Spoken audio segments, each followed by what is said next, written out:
Hello there, and welcome. Well, I'm on my last popular topic today, and I have wrestled with it for quite a while, and I'm not quite sure how this is going to work, but I'm going to do my best. I'm going to talk about a quality in human beings that all of us have detected and know about, but it still is also a mystery. So before I go into that, I want to talk a little bit about my background. When I started college, I wanted to be an engineer, and then I realized I didn't want to be an engineer, and so I changed to experimental psychology, which at the time I don't think many people thought it was of much value, but it turns out that experimental psychology is the field where many of the algorithms that are now used to direct people's ideas and attention were developed. And what's great about experimental psychology is it examines behavior, animal behavior and human behavior, in a scientific framework. And it tests for what works for those scientific frameworks. What I found, the problem I found with my experiences in the scientific view of the human mind is that there are things that you can't test for scientifically, and so they don't exist. For the purposes of the science, these things you can't test for don't exist. Things like love. So here's the thing.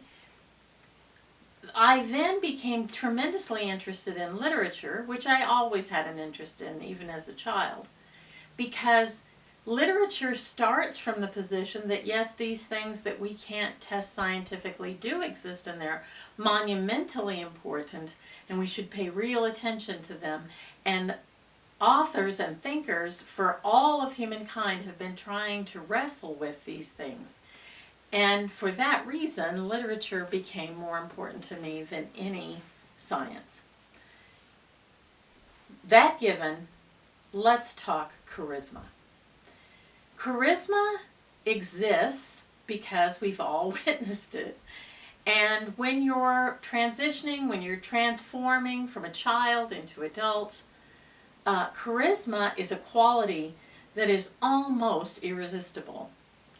So what makes up charisma? Well, I've thought about it a lot, and I would say, this is my theory now, there are three ingredients, easily identifiable ingredients in charisma, and there's one that I have no idea quite what it is.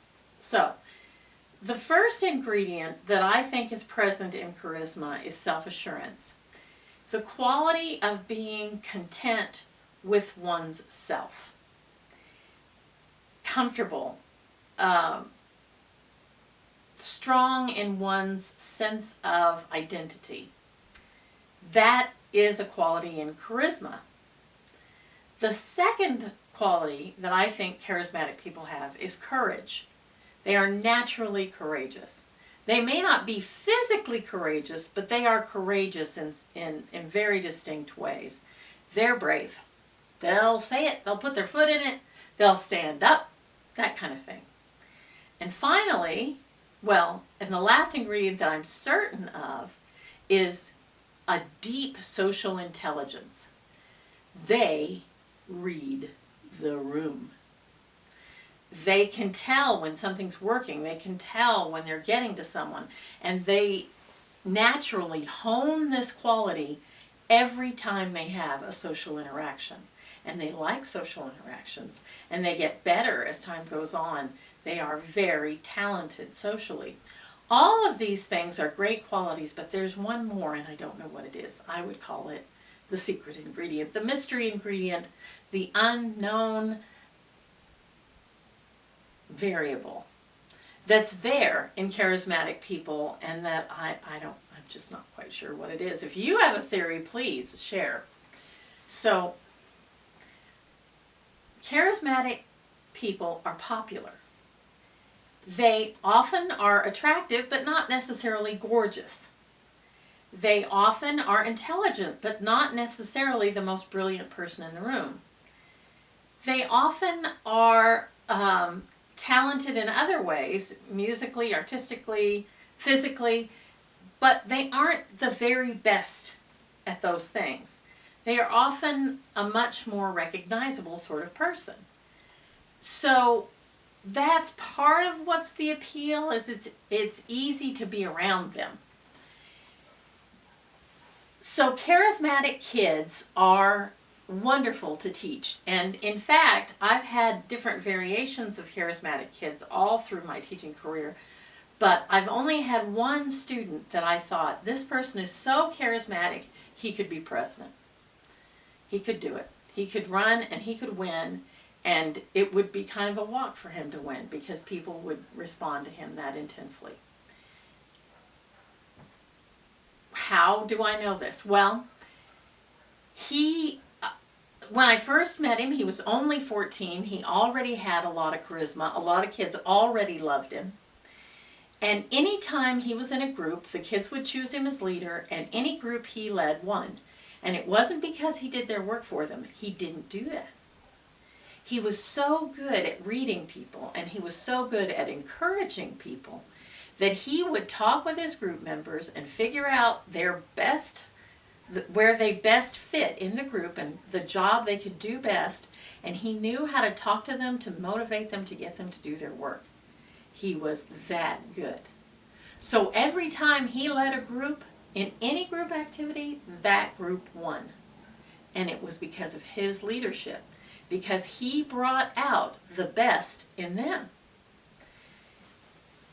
So when he, later on I had him as a senior again, and then when he graduated, he went to a prestige university.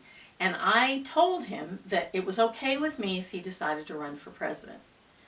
Now, the thing is, if you have a charismatic kid in your room, you have to be careful about it, because charismatic kids attract teachers too. They attract everybody. So charismatic teachers and kids can sometimes get a really uncomfortable synergy going. And so you want to be sensitive to that. So let me give you an example of what I'm talking about. I had another charismatic kid in one of my classes, and everybody liked to do whatever he wanted to do. So oftentimes he would lead chants. He would say, "No homework today, no homework today," and they'd all start chanting it, okay? This is weird behavior, in my opinion. But charismatic people can get other people to be weird. And what I found was, he could enlist me to pick on people. And I didn't realize it was happening until I was reading a paper and I realized, oh my goodness, this kid is making me help him pick on this other kid. And I can't go into all the details of it, but when I saw it, I was like, whoa! How did this happen? And it's because this kid is charismatic. The thing is, charismatic people encourage cooperation, but they're very good at picking somebody out to be victim of their will. And that is the danger with charismatic kids. They can get other kids to cooperate. They can get the teacher to cooperate. And oftentimes the teacher may not even be aware of it. And this is especially true if the teacher is charismatic, which I'll talk about tomorrow. Charismatic kids need to be encouraged in very particular ways, in my opinion. And one of the ways they need to be encouraged is they need to be taught that their ethical center matters a lot. Maybe more than you would think most kids would need to have an established ethics. Charismatic kids need to have a centered belief system so that they do not find themselves going down a dangerous and cruel path. They need to be absolutely brutally honest with themselves and they need to use their courage to be honest with others. They can be honest without being brutal, but they should absolutely love the truth. And you need to encourage them to love the truth. Because if they don't, they're going to end up getting way down the path of some very bad behaviors, and there's not going to be any way to pull them back. And I want to give you an example from politics, because charismatic people are very drawn to certain jobs. They're very drawn to acting. They're very drawn to politics. They're often drawn to teaching because they like being the leader. They're good at it. It's comforting to them. So, of course, every teacher is the leader in their own room. So some of the first experience of charisma that a kid can have is with a teacher that has it. Now, they may not have as much as the kid. That's the thing. So let's take the politician Bill Clinton. Bill Clinton was a stunningly intelligent politician, but his real, beyond the edge gift was charisma. And there were actors that supported him in his political career that saw that. They would be very attractive, famous people, and they'd enter the room, and people would not pay attention to them. Bill had the charisma.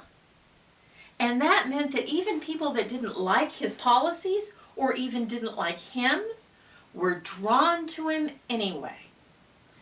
And because he allowed himself the liberty of unfettered sexual indulgence, that stained him forever in history. Any good that he did as a politician has been clouded because of this inability to stay true to one woman. And I believe that if you look in political history and look for charismatic leaders, you will find this. The thing is, charismatic leaders are also drawn to religion. And all you have to just look up Jonestown. If you've never heard of it, look it up. A charismatic leader with a religious following is a dangerous, dangerous thing. So young, charismatic people who naturally lead where they are, we as teachers have the obligation to teach them the great responsibility that talent places on them. With great power comes great responsibility. Because they're going to have a lot to regret and a lot to be ashamed of if they end up embracing falsehoods and evil behavior and still rising because of their charisma. So, encourage truth. When you see a kid that has it, when they have that natural instinct, that natural courage, that natural social acumen, encourage them to embrace truth, truth, truth at all times. It can save them from themselves. That's it for today. I hope you have a glorious rest of the day, and I hope you see me again. You gorgeous people.